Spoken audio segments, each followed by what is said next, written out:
नमस्कार मित्रों, मैं मुकेश फिर से आपका स्वागत करता हूं आपके अपने ब्यूटीफुल सा चैनल मुकेश प्रयास पर।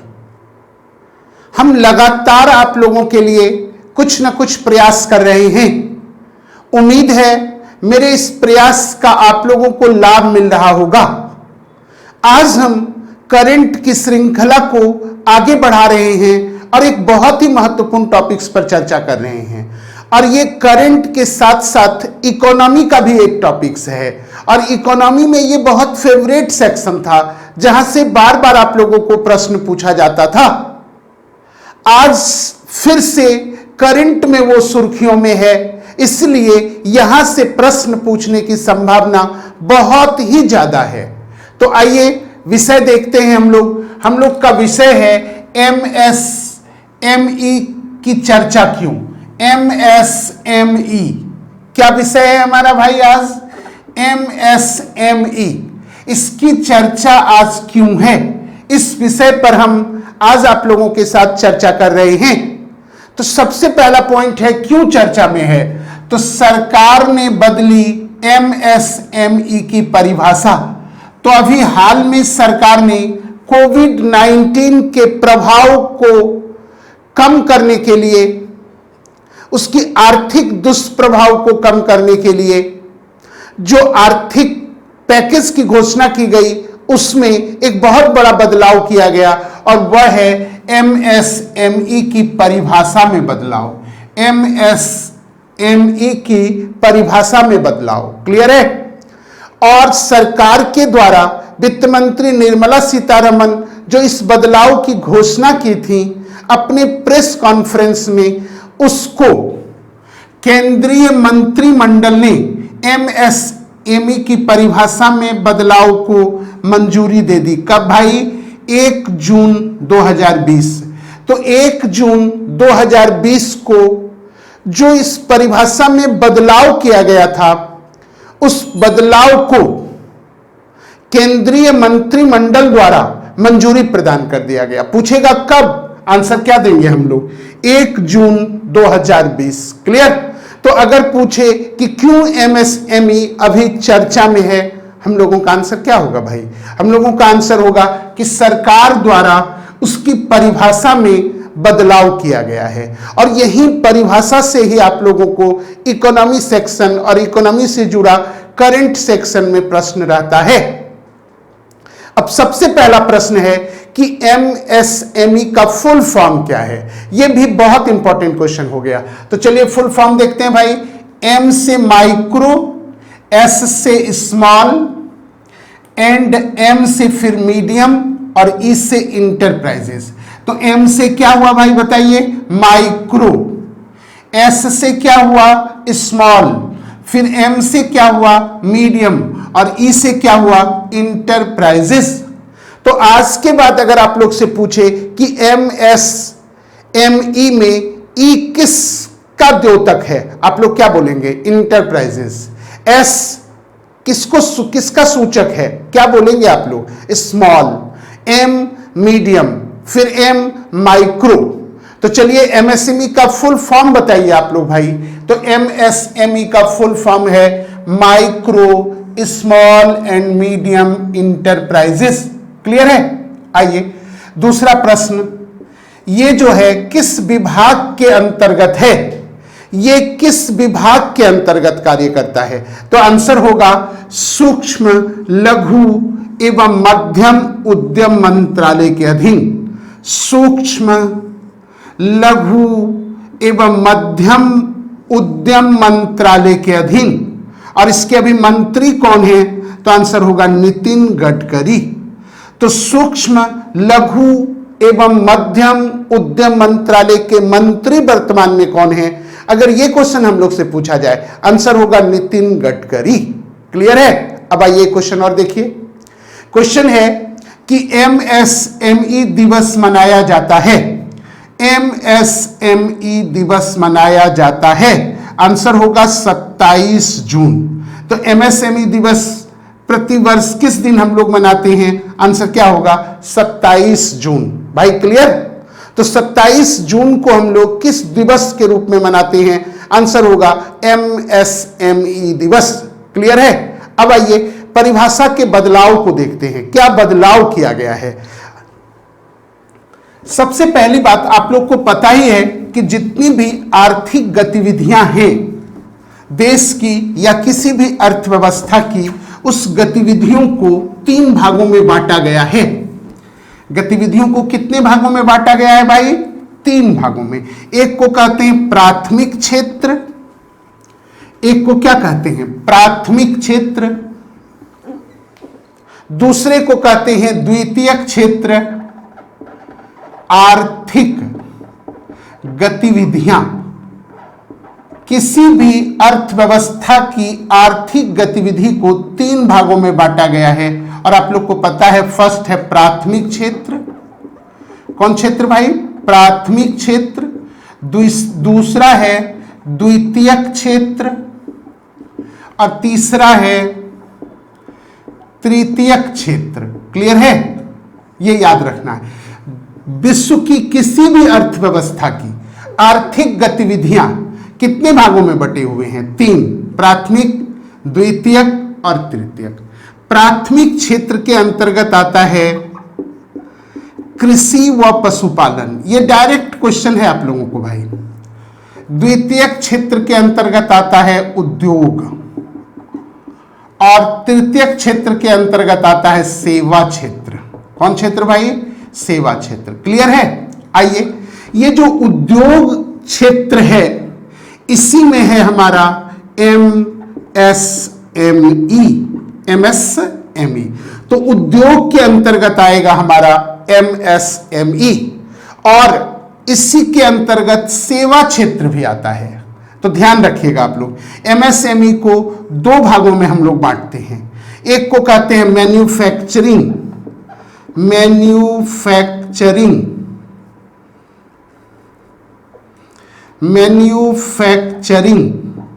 क्षेत्र और दूसरे को कहते हैं सर्विस क्षेत्र, सेवा क्षेत्र। क्लियर है? तो इस MSME में दोनों आ जाता है, उद्योग भी और सेवा क्षेत्र भी। अब है कि किस उद्योग और किस सेवा क्षेत्र को जो है हम लोग MSME के अंतर्गत रखेंगे, इस पर ध्यान देने की जरूरत है। यही परिभाषा छुपा हुआ है। तो सबसे पहले यह परिभाषा दिया कब गया?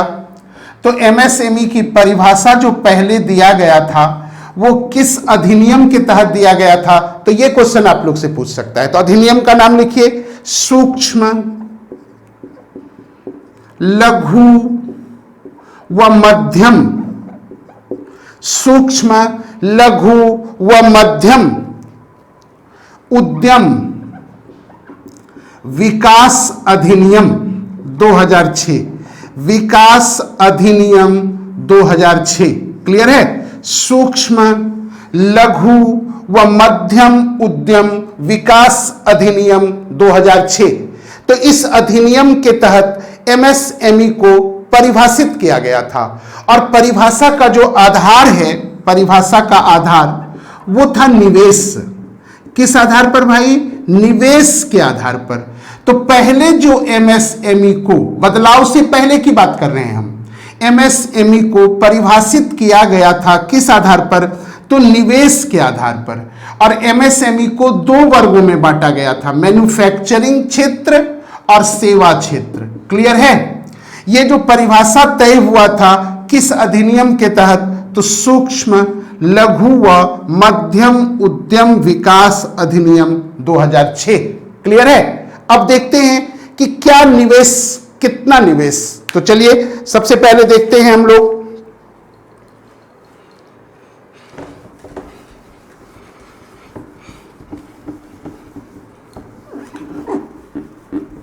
यहीं से क्वेश्चन बनेगा भाई। इसी को अब आप लोग को अच्छे से एक एक पॉइंट जहां से क्वेश्चन बन सकता है उस पर हम चर्चा करते हैं।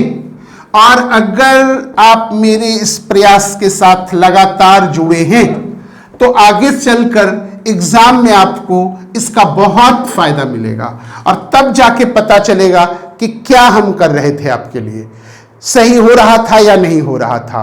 और अगर आपको लगता है कि हम आपके लिए कुछ बेहतर कर पा रहे हैं तो इस चैनल को अगर नए हैं तो जरूर सब्सक्राइब करें, पुराने हैं तो बेल आइकॉन को प्रेस करें, ताकि आपको जैसे ही हम कोई वीडियो डालें इसकी सूचना आपको तुरंत मिले और आप इसका लाभ तुरंत ले पाए। नोट्स जरूर बनाएंगे भाई, वीडियो देखकर नोट्स बनाएंगे आप लोग। चलिए देखते हैं हम लोग मैन्युफैक्चरिंग क्षेत्र, मैन्युफैक्चरिंग क्षेत्र की शर्तें। तो आप लोग को अभी बताएं शर्त क्या है भाई, निवेश। क्लियर है? तो मैन्युफैक्चरिंग क्षेत्र की जो शर्त पहले निर्धारित की गई थी वो किस आधार पर, निवेश के आधार पर। किस आधार पर भाई, निवेश के आधार पर। क्लियर है? आइए अब फर्स्ट देखते हैं सूक्ष्म।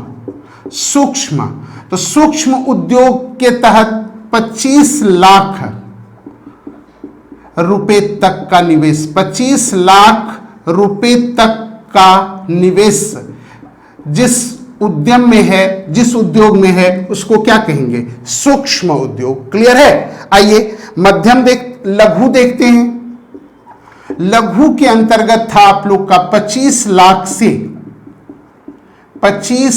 से 5 करोड़ रुपए तक निवेश, 25 लाख से 5 करोड़ रुपए तक निवेश। क्लियर है? आइए अगला देखते हैं मध्यम। यह है 5 करोड़ से 10 करोड़ रुपए तक निवेश। तो ये पहले था भाई, ये पहले की बात कर रहे हैं हम, बदलाव वाली अभी बात नहीं कर रहे हैं, पहले। तो मैन्युफैक्चरिंग क्षेत्र में, सेवा क्षेत्र, मैन्युफैक्चरिंग क्षेत्र में जो निवेश के आधार पर इसको बांटा गया, सूक्ष्म, लघु और मध्यम, ये किस आधार पर, निवेश। अगर 25 लाख रुपए तक निवेश है तो क्या कहलाएगा, सूक्ष्म। 25 लाख से 5 करोड़ तक लघु और 5 करोड़ से 10 करोड़ रुपए तक क्या कहलाएगा, मध्यम। ये किस क्षेत्र में हुआ, मैन्युफैक्चरिंग क्षेत्र में। अब आइए सेवा क्षेत्र में, ये पहले जो था परिभाषा सेवा क्षेत्र में। अब आइए सूक्ष्म, यहां भी निवेश, यहां भी आधार क्या है, निवेश। तो अब आइए अगर कोई उद्योग सेवा क्षेत्र के अंतर्गत आता है, उसमें कितना निवेश है, जो हम उसको कहेंगे सूक्ष्म, उसको हम कहेंगे लघु और उसको कहेंगे हम मध्यम। तो आइए इसमें देखते हैं सूक्ष्म में। सूक्ष्म को माइक्रो भी कहीं कहीं लिख देता है भाई, घबराइएगा मत। सूक्ष्म में है 10 लाख रुपए तक, 10 लाख रुपए तक, कितने रुपए तक, 10 लाख रुपए तक। लघु में कितना है, तो देखिए 10 लाख से 2 करोड़, 10 लाख से 2 करोड़ रुपए तक, 2 करोड़ रुपए तक। और मध्यम में कितना है भाई, तो मध्यम में है 2 करोड़ से 5 करोड़, 2 करोड़ से 5 करोड़। क्या ये क्लियर हुआ आप लोगों का? अगर कोई उद्योग सेवा क्षेत्र का है और उसमें निवेश 2 करोड़ से 5 करोड़ तक है तो उसको क्या कहेंगे, मध्यम उद्योग। और अगर वही मध्यम उद्योग मैन्युफैक्चरिंग क्षेत्र का है तो उसमें निवेश की सीमा क्या है, 5 करोड़ से 10 करोड़ रुपए तक। क्लियर? लघु में मैन्युफैक्चरिंग का 25 लाख से 5 करोड़ और सेवा में क्या हो गया, 10 लाख से 2 करोड़। सूक्ष्म का क्या हो गया, 25 लाख रुपए तक। क्लियर है? कितने, 25 लाख रुपए तक। अब यहां पर क्या है भाई, 10 लाख रुपए तक। तो ये पहले की शर्त थी, अब इस शर्त में बदलाव कर दिया गया है, बदल दिया गया है। तो अब बदल कर इसका क्या हो गया है, तो उसको ध्यान रखना है। तो बदलने के बाद पर ध्यान रखना है, ये पहले का भी बात बताए हम, और अब बदल के परिभाषा क्या हुआ है इस पर ध्यान देते हैं। तो सबसे महत्वपूर्ण प्रश्न यहां पर यह है कि अभी आप देखें कि बदलने से पहले जो आधार था, पहले आधार, ध्यान रखिएगा आप लोग, पहले जो आपका आधार था, पहले अच्छे से समझिए इसको, बहुत अच्छा क्वेश्चन है। पहले किस आधार पर था भाई, निवेश के आधार पर। अब जब बदल के हुआ है, बदलने के बाद आधार, तो बदलने के बाद जो आधार है ये अब 2 हो गया है। क्या हो गया है? 2। एक क्या हुआ? निवेश, और दूसरा हुआ कारोबार। क्लियर है? निवेश और कारोबार। तो याद रखिएगा, पहले आधार सिर्फ क्या था? निवेश। अब आधार क्या हो गया? निवेश और कारोबार। तो वर्तमान में अब हम लोग एमएसएमई को जो परिभाषित करेंगे वो किस आधार पर करेंगे? तो निवेश के आधार पर भी और कारोबार के आधार पर भी। क्लियर है? एक बात, पहले उद्योग को 2 सेक्टर में बांटा गया था, मैन्युफैक्चरिंग और सेवा। अब इस 2 सेक्टर को समाप्त कर दिया गया है, समाप्त कर दिया गया। मैन्युफैक्चरिंग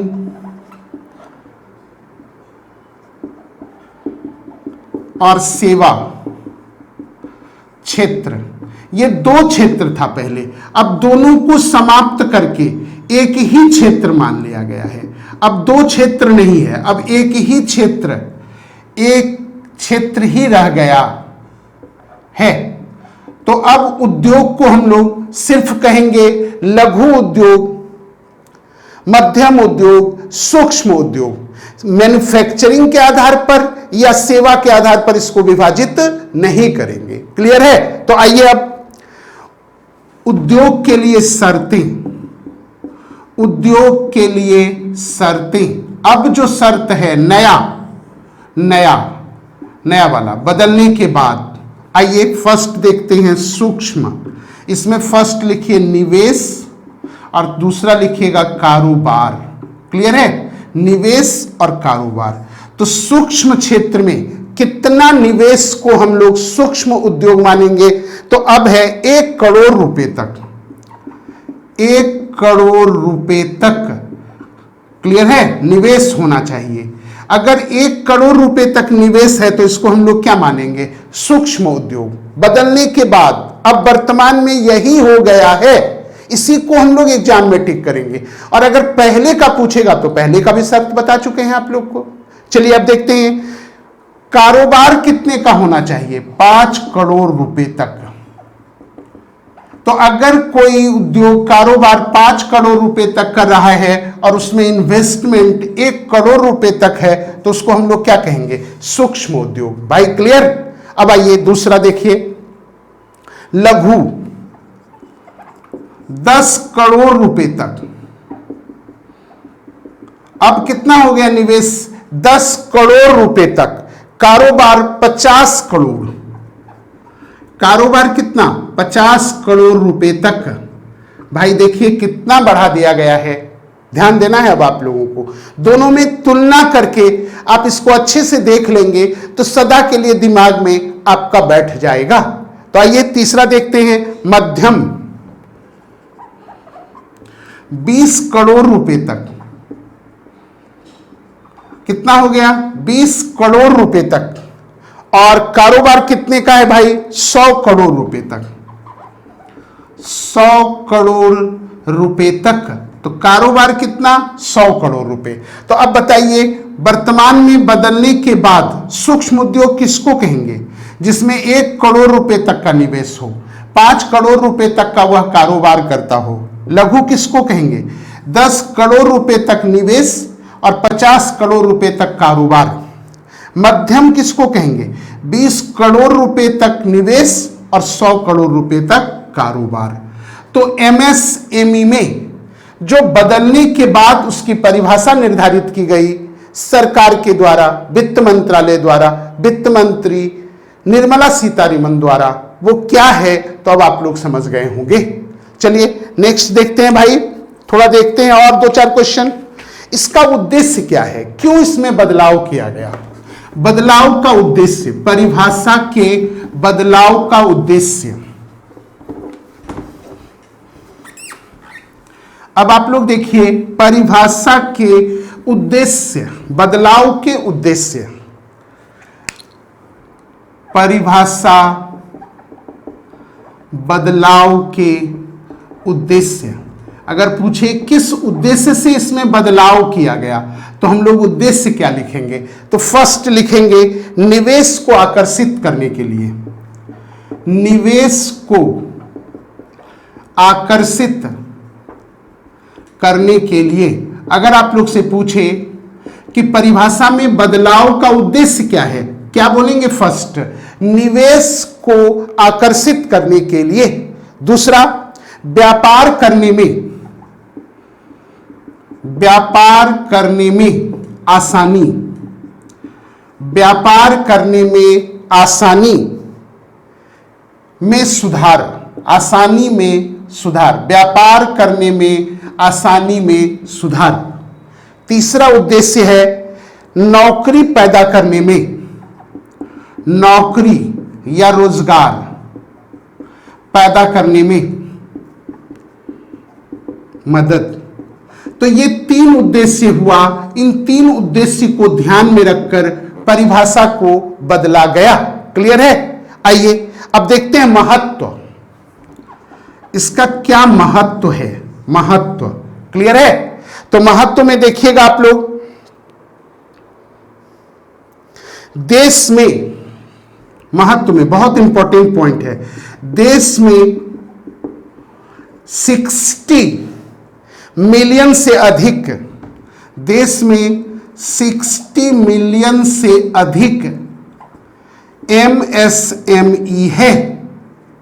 देश में 60 मिलियन से अधिक MSME है। तो वर्तमान में कितने MSME हैं भारत में? तो 60 मिलियन से अधिक।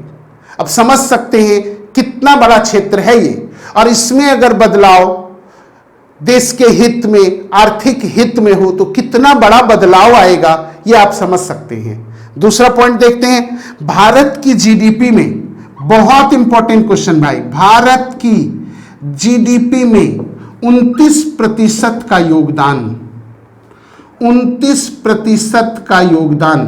तो भारत की जीडीपी में MSME का कितना प्रतिशत योगदान है? आंसर होगा 29%। क्लियर है? आइए अगला क्वेश्चन देखते हैं, अगला पॉइंट देखते हैं।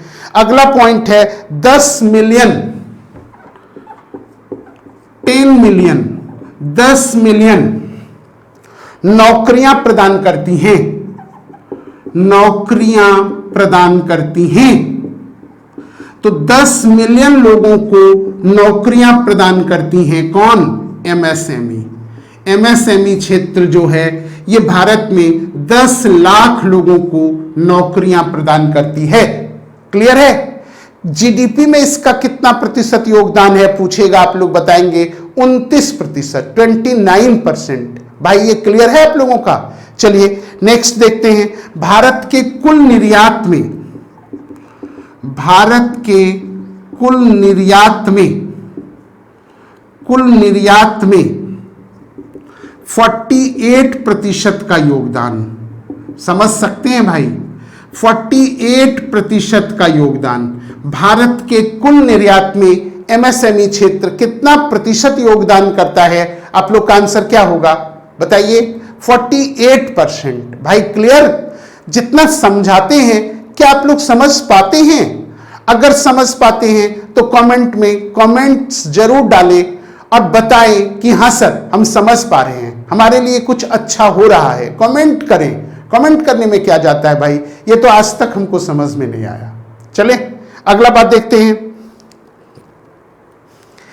परिभाषा के बदलने से, परिभाषा के बदलने से क्या प्रभाव होगा? क्या प्रभाव होगा? परिभाषा के बदलने से क्या प्रभाव होगा? अगर आप लोग से यह प्रश्न पूछे तो अब इसका आंसर क्या देंगे आप लोग? तो आप लोग का आंसर होगा MSME क्षेत्र को, MSME क्षेत्र को, MSME क्षेत्र को बढ़ावा मिलेगा। और जब MSME क्षेत्र को बढ़ावा मिलेगा तो ये रोजगार बढ़ाएगा, बढ़ाएगा, निर्यात में अपना योगदान बढ़ाएगा, जीडीपी में अपना योगदान बढ़ाएगा। इसीलिए सरकार द्वारा इसके परिभाषा में बदलाव किया गया है। और ये बहुत दिनों से मांग था इस जगत के लोगों का, लेकिन मोदी जी ने इस पर ध्यान देकर इस क्षेत्र को बूस्ट करने का प्रयास किया है। तो चलिए भाई, आप लोग से प्रश्न पूछेगा कि सूक्ष्म उद्योग, लघु उद्योग और मध्यम उद्योग का क्या क्राइटेरिया है। तो अभी दो आधार हो गया, निवेश और कारोबार, दोनों को याद रखेंगे। पहले सिर्फ क्या आधार था, निवेश। क्लियर है?